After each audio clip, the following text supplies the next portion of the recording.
I am back. This is about my third or fourth video, and I am going to be answering some questions that people DM'd me about. Well, this one I got a lot.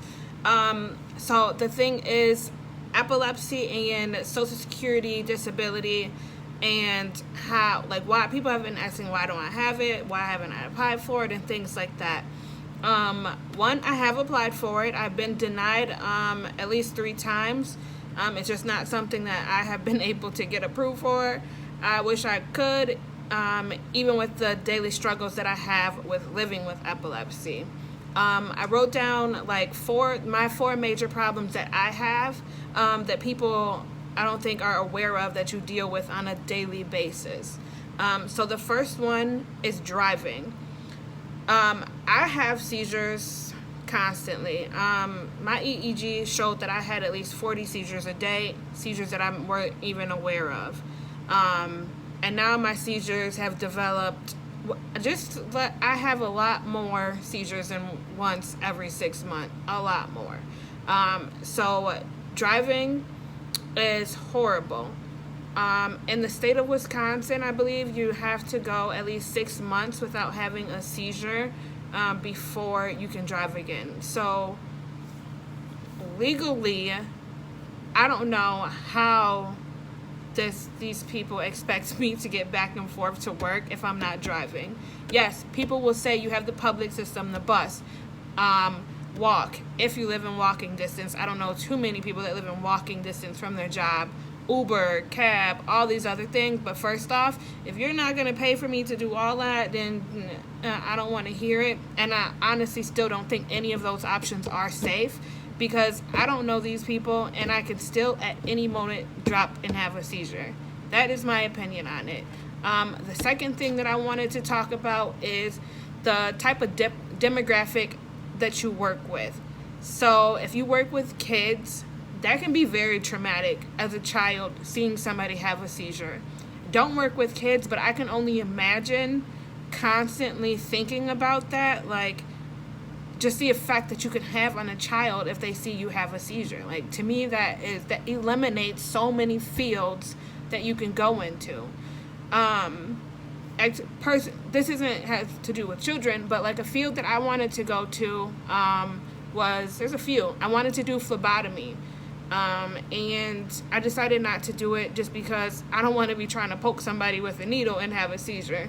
Also, I wanted to be a probation officer, but I don't feel like it's safe for me to be around maybe a demographic of people and at any moment could still drop down and have a seizure.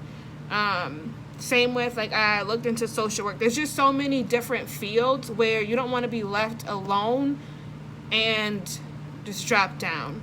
And the same with elderly people. I work with elderly people, but not in a physical way where I don't have to worry about helping and assisting them physically and worried about dropping them and things like that.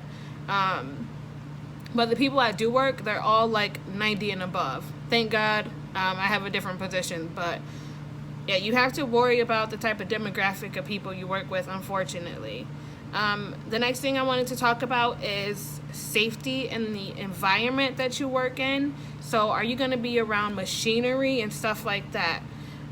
There is a situation that I had, it was at least 5+ years ago. I'm not going to name the place, but I definitely do remember the name of the place that I applied for. I had the job in the bag. It was a lady that interviewed me, was telling me the uniform and everything that I need to go by, and that she just pretty much told me I had the job until I told her I had epilepsy, and she was like, oh, never mind. So, and that was because of the different type of machinery and things that I would be around. So that eliminates so many different job positions. The last thing I have on my list is sleep.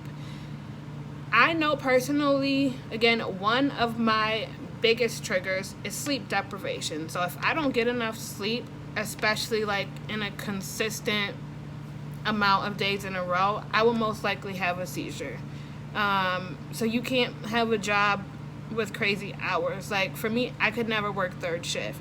Not because I don't want to, because it's just those hours for me would not work, even though most third shift jobs have a bigger pay.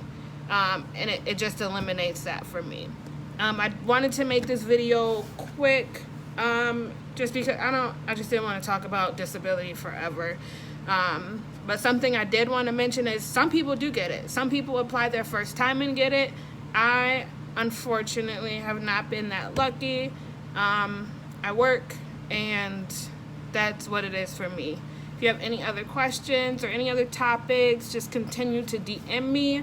Thank you everybody that has been sending me messages and things like that. And I will see you in my next video.